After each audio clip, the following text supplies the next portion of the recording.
Euh, Bienvenue à bord de ce webinaire intitulé One Data Gateway, donc votre prochaine étape vers une amélioration de la qualité de votre chaîne de production de données. Si vous voulez savoir comment améliorer automatiquement la qualité de vos données dans votre chaîne interne ou externe de production ou d'approvisionnement de données, afin d'augmenter votre productivité et de réduire les risques et les coûts, bien nous allons voir ça dans les 30 prochaines minutes. Je propose de vous parler des défis et de l'impact sur les infrastructures de chaîne de production et le potentiel que la solution One Data Gateway peut vous offrir. Je montrerai deux démonstrations d'amélioration de la qualité des données ou de la validation au travers de deux exemples de chaînes de production. Et bon, s'ils ne concernent pas exactement votre chaîne de production ou d'approvisionnement de données, il suffira d'extrapoler par rapport à vos propres besoins. Avant de démarrer, je voulais brièvement me présenter. Donc, mon nom est Raoul Penneman. Je suis basé ici en Belgique. Je travaille pour nos bureaux ici en Belgique et en France.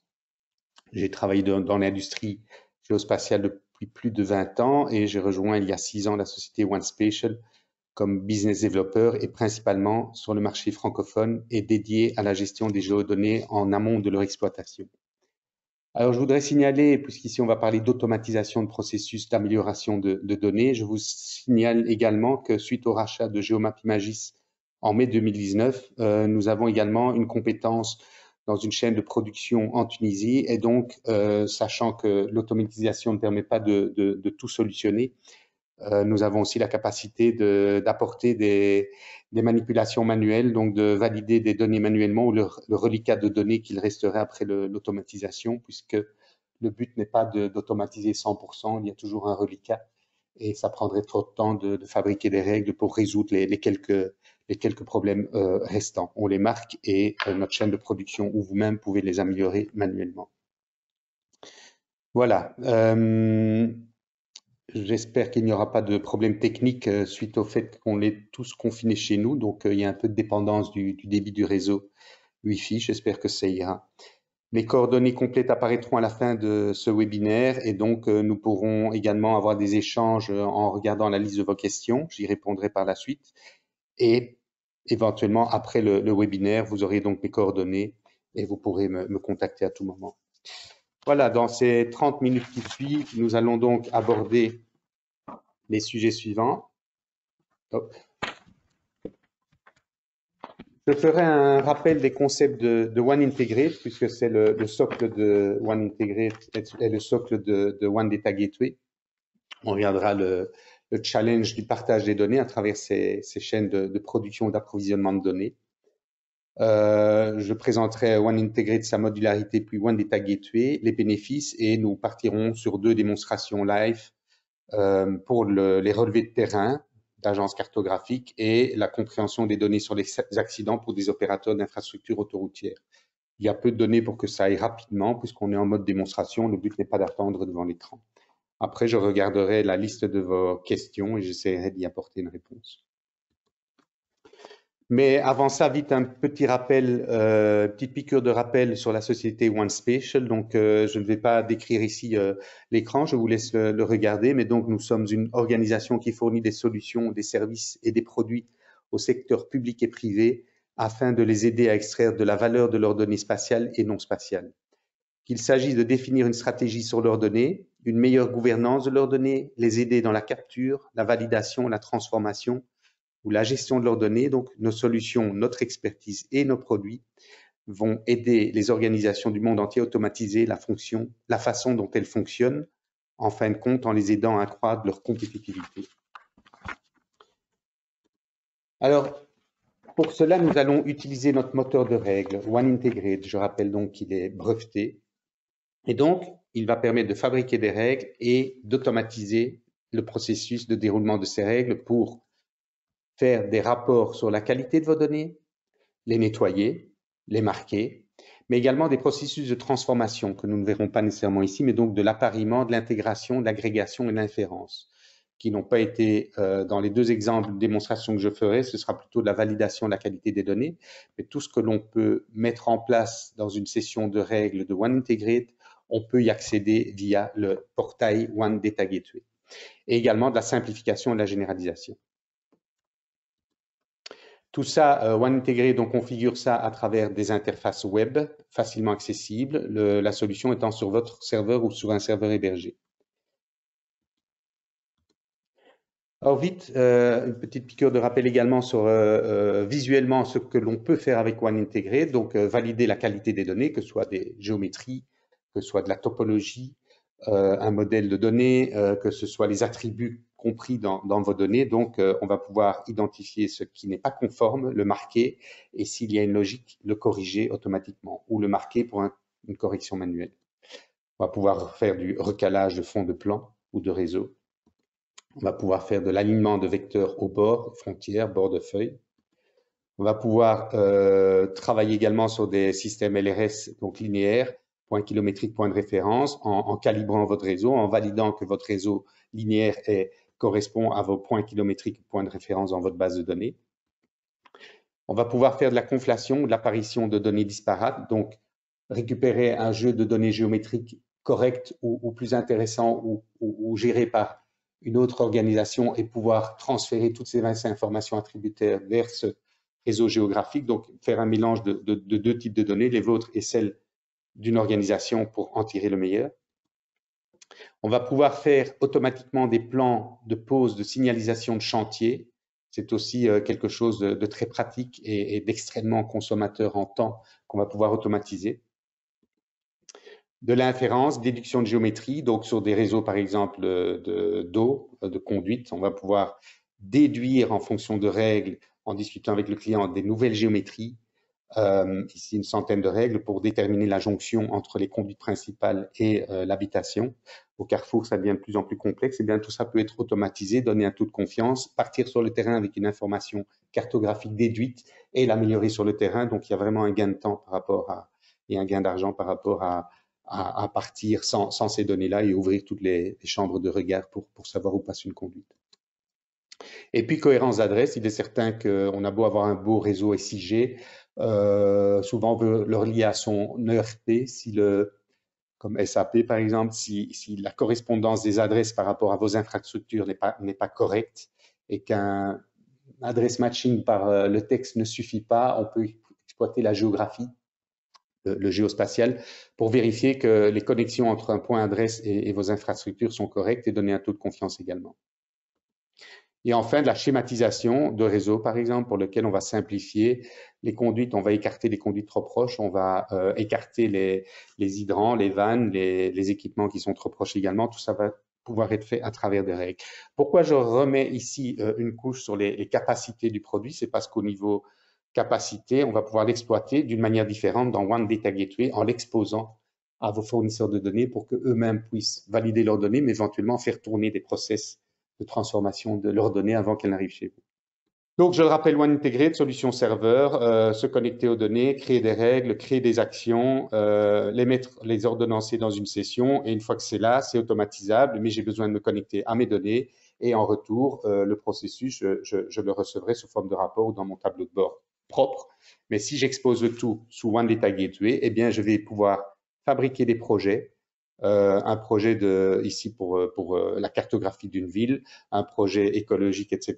Je vais les illustrer, je vais les nommer, mais je vais pouvoir ici, une fois que moi, en tant qu'administrateur, j'ai créé mes projets, je vais pouvoir les rendre accessibles en tant que livrables à certains de mes fournisseurs. Pour ça, j'ai des mots de passe, j'ai des actions, j'ai des profils que je vais pouvoir auxquels je vais pouvoir donner accès à mes fournisseurs. Et donc, eux vont pouvoir eux-mêmes charger leurs fichiers, processer les règles dans la session qui leur est exposée, voir les résultats et éventuellement, moi, disposer d'un tableau de bord qui va me permettre de suivre les livrables qui me sont fournis et la qualité de ces livrables pour pouvoir éventuellement répercuter des problèmes chez le fournisseur. Mais lui-même aura un rapport sur la qualité de ces données. Voilà, alors pour en revenir aux chaînes d'approvisionnement, donc ici j'ai repositionné les capacités de One Integrated et aussi introduit One Data Gateway, l'aspect non fonctionnel, donc comment positionner un portail, ses règles et ses sessions sous un portail One Data Gateway pour ses fournisseurs.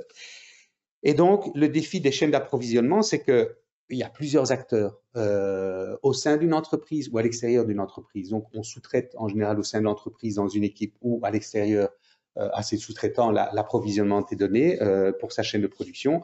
Et donc, on peut comparer ça au jeu du téléphone arabe, pour lequel, si vous êtes minimum 3 joueurs, bien, à gauche, je mentionne où je délivre des données, et petit à petit, on ne connaît pas la qualité des données, elles passent de main en main, elles sont exploitées et pas améliorées, elles sont complétées par d'autres jeux de données, et finalement, quand je les livre à mon client final, il est surpris, il est étonné de la mauvaise qualité des données, il ne s'y attendait pas à ce jeu de données-là. C'est un petit peu ça le problème.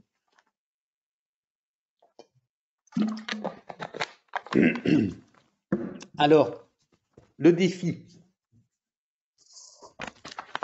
On est donc face à des opérateurs, des entrepreneurs d'infrastructures ou des gens qui maintiennent de la cartographie et le contexte concernant le territoire, hein, ou d'autres, hein, vous êtes parmi d'autres également, vous pouvez extrapoler cette problématique-là. Donc, cette chaîne d'approvisionnement, elle est constituée d'équipes et d'entités qui soutiennent l'objectif de votre entreprise, donc en charge du fonctionnement opérationnel des équipements ou de la construction des infrastructures. Mais ça peut, comme je l'ai dit, être aussi la cartographie d'un institut géographique. Cela peut inclure donc des équipes internes, un certain nombre de fournisseurs, allant des maîtres d'œuvre, comme les entrepreneurs ou sociétés d'ingénierie, qui pourraient gérer une foule d'activités, aux fournisseurs spécialisés individuels, comme des spécialistes en environnement, des géomètres ou des équipes d'entretien des impétrants, par exemple sur la voirie. Nous voyons donc deux types différents de chaînes d'approvisionnement. La première, c'est celle de la chaîne interne des fournisseurs. C'est constitué d'une variété de départements différents, d'entités régionales et d'équipes spécialisées, toutes ayant des activités qui contribuent aux objectifs de base de l'entreprise. Je la représente ici par une flèche verte. Mais la réalité n'est jamais aussi simple. La réalité, c'est qu'il y a différentes équipes qui interagissent avec une multitude de bases de données d'entreprise. Chaque équipe peut potentiellement avoir ses propres silos de données, chacun utilisant différents outils et leur propre processus de mise à jour. Cela va entraîner bien sûr au mieux un faible niveau de la qualité des données, mais plus probablement un niveau inconnu de la qualité des données, ce qui est beaucoup plus risqué pour une entreprise.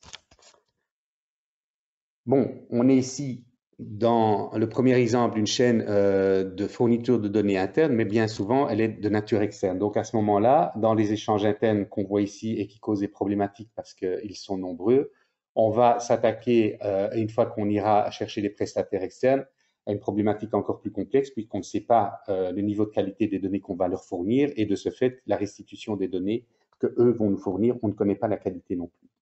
Et c'est tout ça qu'on va chercher à améliorer. Alors, le défi, ou plutôt l'impact, c'est qu'une faible qualité des données, les livrables vont être rejetés, ils vont être à retravailler et donc on va avoir des délais supplémentaires. La faible gouvernance des données, si vous n'avez pas une vision correcte, si vous avez une vision disparate et déconnectée, il y aura de la redondance dans les données puisqu'il y a plusieurs systèmes qui travaillent entre eux. Il y aura une fragmentation. Il est possible que ces données existent dans différents systèmes dans votre entreprise, différentes DB, bases de données, et il y a une inconsistance de vos données. Donc la gouvernance n'est pas correcte du tout. Et puis, ça va entraîner une validation manuelle des données, donc des coûts et des délais supplémentaires. Alors, notre principe, c'est qu'on va fabriquer des règles métiers. Comme vous l'avez vu tout à l'heure, on impose une contrainte, le client impose sa contrainte, on va discuter avec lui et on en fait une règle. Les attributs de telle base de données doivent être complètement remplis, il ne peut pas y avoir d'objet nul. Les objets ne peuvent pas superposer. Donc, une fois qu'on a fabriqué une règle métier, on va permettre d'automatiser le processus. Ce qui est important parce que on aura une cohérence à 100% dans le processus, il sera toujours le même et donc s'il y a 18 erreurs dans une base de données, ben on recommence le processus, si rien n'a changé, on aura 18 erreurs. Donc il y aura la consistance et la traçabilité de cette chaîne de validation et d'approvisionnement des données, c'est important.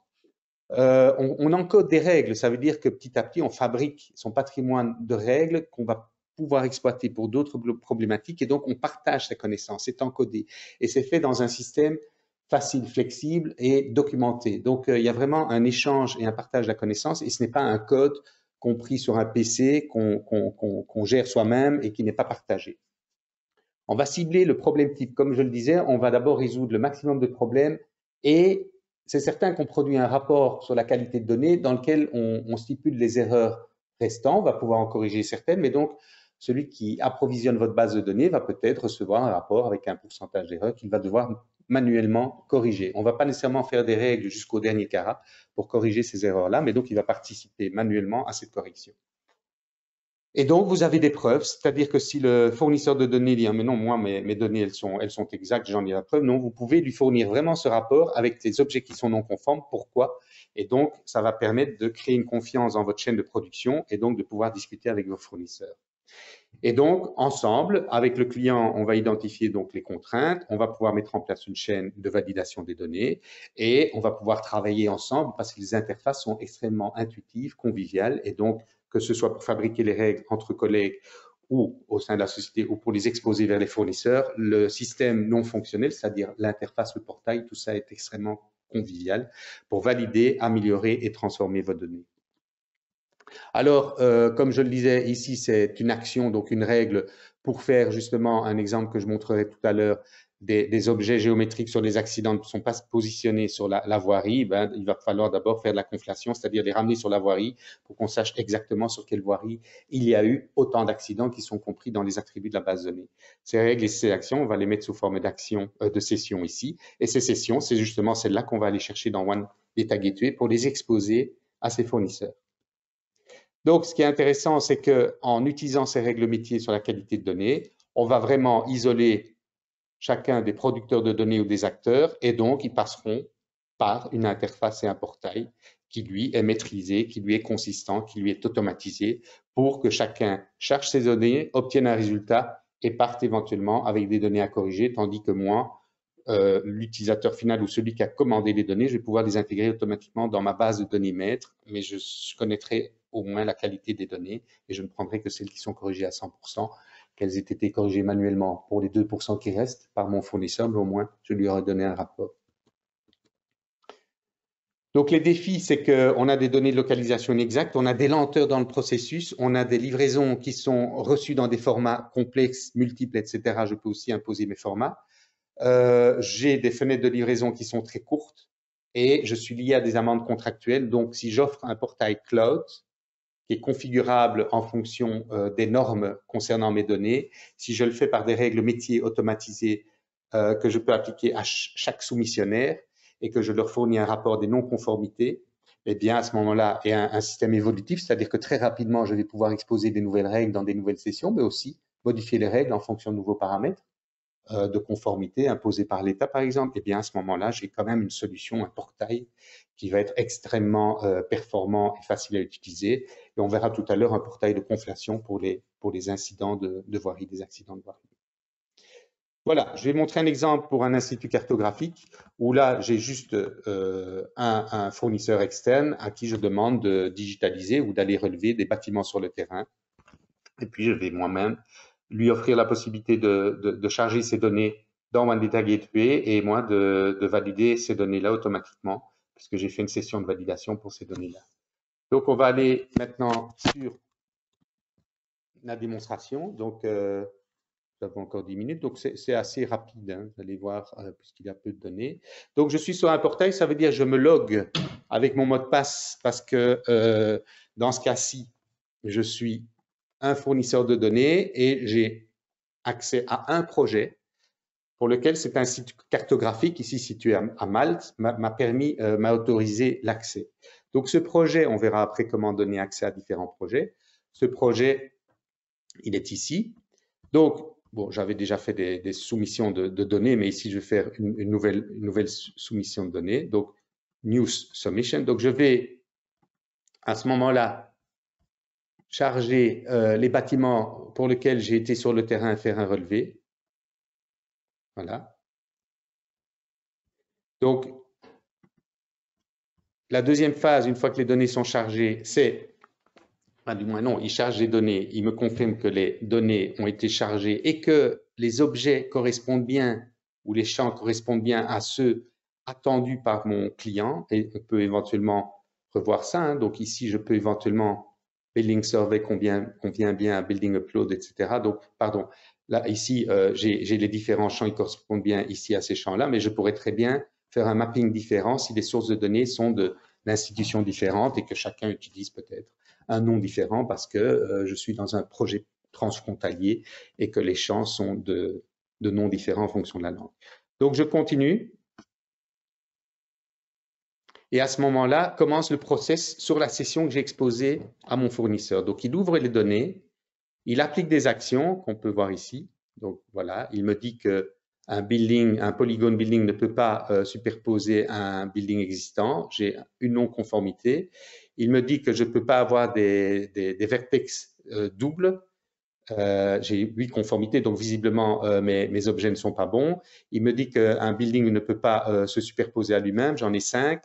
Et il me dit qu'un building ne peut pas se superposer à l'eau, et j'en ai un. Voilà.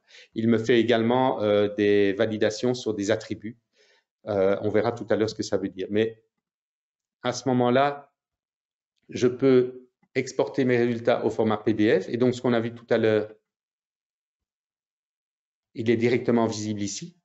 Donc, en fait, il a chargé la cartographie de Malte et moi, j'ai chargé 8 objets concernant les objets que j'ai relevés sur le terrain. Donc, il a mélangé 2 jeux de données, un qui est sur le serveur à l'IGN et un qui est mon fichier zippé des bâtiments que j'ai relevés sur le terrain. Et donc, j'ai un rapport de non-conformité. Je vais commencer à pouvoir travailler dessus. Mais ce qui est intéressant, c'est que j'ai un propre visualisateur ici. Et donc, sachant que je peux faire un export des données au format shape ou un autre format zippé que je vais pouvoir mettre dans mon SIG et commencer à revoir mes données, je peux très bien, ici, je vais enlever toutes les couches. Donc, en fait, les buildings initiaux, c'était ceux-ci qui étaient sur le serveur de l'IGN et moi, j'ai chargé ces bâtiments-ci. Donc, on va aller, voilà, on les voit ici. Et donc, ce qui est intéressant, voilà, ils sont ici en petit. Ce qui est intéressant, c'est que je vais pouvoir passer éventuellement en revue, donc ouvrir les données. Il a ouvert les données du client, enfin de mes données du fournisseur de données, non, pardon, de l'IGN. Excusez-moi. Ça, c'est les données, moi, en tant que fournisseur, que j'ai chargées sur le One Data Gateway. Il a appliqué des actions et puis il a fait. Donc, ça, c'est la session vraiment. Il a fait un copy-to. Et donc, si j'affiche maintenant les outputs, il a marqué les objets non conformes ici par un point. Et en effet, qu'est-ce que je vois? J'ai ici un overlap, donc j'en avais 5 ou un certain nombre. J'ai des données ici, si je clique sur les attributs, voilà. Building général, c'est bon. Building général, la fonction résidence, c'est bon, mais ici, c'est une fonction castle château. Donc là, il m'avait dit un objet non conforme parce qu'il ne respectait pas le fait que j'avais décidé de lever sur le terrain que des buildings de fonction résident. Et donc, il va me mettre également en évidence ce type de problème attributaire. Et puis ici, il y en a un qui est sur l'eau. Je peux aussi aller le voir. Donc, si je prends Waterline and Water Polygone et que je dézoome, je vois qu'ici, j'ai en effet une non-conformité par rapport à mon rapport, qui est celle du fait qu'un bâtiment, ici, un bâtiment superpose l'eau. Tout ça est ici en anglais, mais c'est moi qui, dans OneIntegrate, en tant que client qui attend des données de qualité, je nomme mes règles selon comme je le souhaite. Donc, elles pourraient être en français. Voilà, ça c'est une première démonstration. La deuxième, donc, oui, donc ici je peux revenir en special. Donc, j'ai terminé mon travail, c'est terminé. Et je peux aller voir dans mes soumissions, je vois que le 15 avril à 10h27, j'ai en effet soumis un travail ici. Donc, je peux aller voir les soumissions. Je peux, ici je retourne au niveau administration, j'ai un tableau de bord. Donc, je peux voir les projets qui ont été chargés. Je peux voir le taux d'erreur par jour. Je peux l'aménager comme je souhaite mon tableau de bord. Hein. J'ai des spécifications, mais je peux démarrer d'une certaine date à une autre. Donc, je peux vraiment, moi, côté client, donc l'IGN dans ce cas-ci, dans cet exemple-ci, l'IGN à Malte, contrôler les fournitures de mes soumissionnaires dans ma chaîne d'approvisionnement de données. Alors, je vais faire un deuxième projet, Accident Report. Donc, moi, ici, je suis Raoul Penneman, j'avais été faire un relevé sur le terrain, eh bien, on va me donner un deuxième accès. Donc, je vais moi-même, dans ce cas-ci, une société d'autoroute, je suis administrateur de mon One intégré, de mon One Data Gateway, je vais aller assigner une tâche supplémentaire ou un accès supplémentaire à quelqu'un qui appartient à OneStation. Et donc, je vais rentrer ici mon email, mon adresse email. Voilà. Et donc maintenant, si je retourne en tant que fournisseur de données, j'ai des actions, eh j'ai un projet supplémentaire qu'on m'a assigné, donc je peux commencer à livrer des données à cette institution d'autoroute. À ce moment-là, de quoi s'agit-il? Je vais revenir sur mes slides. Il s'agit dans ce cas-ci, ici, de fournir des données ou de valider des données qu'on a collectées sur le terrain, sur les autoroutes, sur les accidents, que ce soit sur une bretelle d'autoroute ou sur l'autoroute en elle-même. Et donc, c'est très important parce que la police a notifié quelque chose. Ici, on a vraiment affaire à une chaîne de production externe ou de fourniture de données externes. Et donc, si dès le départ la donnée est fausse, bien le résultat dans l'analyse sera d'autant plus faux et on n'aura pas une bonne vision sur l'amélioration de la sécurité sur les bretelles d'autoroute. Donc, à ce moment-là, je retourne dans mon One Data Gateway. Je vais charger des données concernant les accidents.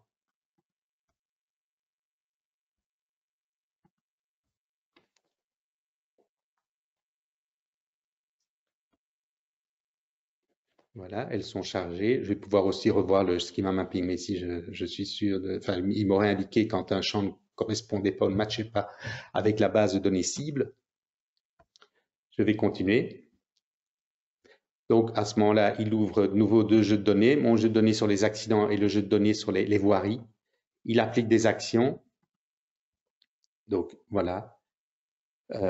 Il me dit si les accidents sont à des jonctions différentes parce que je vais les traiter différemment, sur une bretelle ou pas. Donc, il valide d'abord certaines choses pour les marquer et pour les traiter différemment en fonction du fait qu'un accident est près d'une bretelle d'autoroute ou pas. Et donc, je vais pouvoir ici voir les résultats. Qu'est-ce qui s'est passé? En fait, on voit la cartographie de l'opérateur d'autoroute. On voit des points qui sont les accidents. Voilà. Et on voit que ce qu'il a fait, c'est que mon accident, si je prends ouverture des données, voilà. En fait, mon accident à la base, il était là et il m'a fait une conflation. Donc, il me l'a déplacé ici pour le positionner sur cette autoroute-ci. Pourquoi il n'a pas pris le chemin le plus court ou la distance la plus courte? C'est parce qu'il a tenu compte également des attributs correspondant au nom de l'autoroute ici.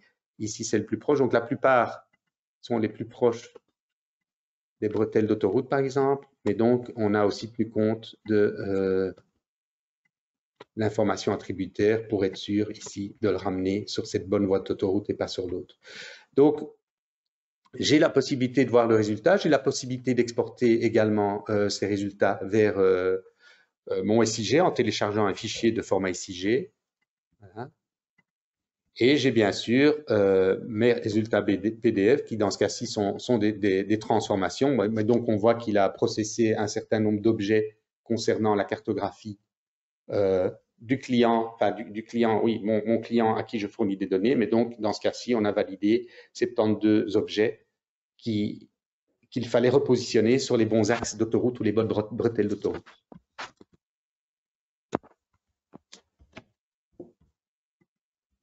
Et donc, je peux commencer à télécharger mes résultats, ici, input, output, et à les mettre dans mon SIG. Au niveau des projets, pour ça, si je prends Malte, je peux spécifier un projet, donc je peux commencer à dire ce projet-là, sa configuration, en entrée, moi, donc je suis là côté One Integrate pour lequel je configure One Data Gateway au-dessus de One Integrate. En entrée, je prends des fichiers shape. En sortie, ce seront des fichiers shape aussi. Est-ce que je permets à mon fournisseur de charger ces données? Oui. Est-ce que je lui permets de télécharger les données? Oui. Est-ce que je lui permets de charger des données externes de contexte, mis à part ces données concernant les accidents? Non, etc., etc. Et puis, je vais pouvoir assigner des permissions, comme on l'a vu tout à l'heure, et donc automatiquement livrer ça à mes clients. Il est certain qu'on peut aussi, dans la configurant dans les settings, ici, aller chercher la session de One Integrate, et comme on l'a vu tout à l'heure dans la présentation, c'est là qu'on crée ces sessions. Enfin, c'est pas ici qu'on crée des sessions, c'est dans One Integrate, mais ici, je vais pouvoir les exposer à mes clients fournisseurs de données. Et donc, ici, c'est là, dans les projets qui me sont assignés, moi, en tant que participant à une chaîne de livraison de données ou de fournisseurs de données, c'est là que je peux accéder à mes projets pour lesquels tout à l'heure j'ai montré que je pouvais commencer à charger des données, donc faire une new submission parce que j'ai été sur le terrain collecter ces données. Je pense que c'est clair, j'espère. De toute façon, je suis disponible pour des démonstrations et des clarifications par rapport à ça. Donc, si je reviens à ma présentation ici,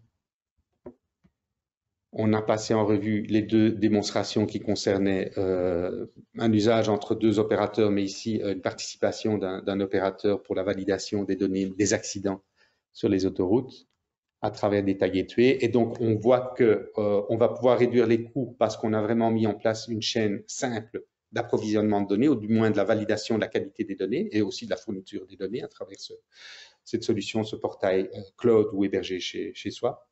On va pouvoir augmenter les débits.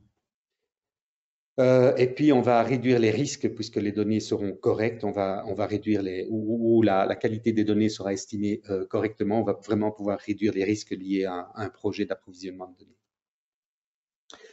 Donc, par rapport à One Integrate, la différence, c'est qu'on voit que quand on met One Data Gateway au-dessus de One Integrate, ça va permettre d'héberger ces processus sur le cloud. On va avoir une interface en libre service convivial, pour lequel on a accès ou pas en fonction d'un système de contrôle de sécurité des utilisateurs et des profils. De ce fait-là, on va pouvoir gérer facilement ces utilisateurs. On va pouvoir, comme vous l'avez vu, leur affecter des différents projets, donc facilement distribuer des tâches quelque part à travers des projets vers ces fournisseurs, qu'ils soient de niveau 1, 2 ou 3 ou en interne. On va pouvoir définir la capacité de ce que les gens doivent faire, donc les livrables qu'ils doivent fournir, et donc configurer par projet. On va avoir un tableau de bord complet interne à la solution et qui est plutôt utilisé par le client qui reçoit les données pour contrôler la fréquence et la qualité de ses fournisseurs. Les rapports PDF sont faciles également, où le client, le fournisseur de données va pouvoir le voir. Le fournisseur de données va pouvoir aussi comprendre, avant d'importer les données dans son SIG, les données non conformes, va pouvoir comprendre la qualité de ces données.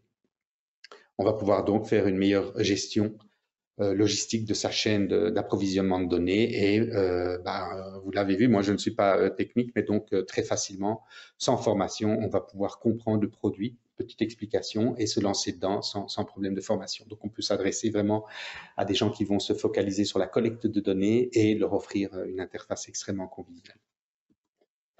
Voilà, donc si on en revient au téléphone arabe, à ce moment-là, l'information ne sera pas déformée, la qualité du message sera correcte, et moi, client final, je serai assez surpris et content du résultat de la livraison des données par mes fournisseurs.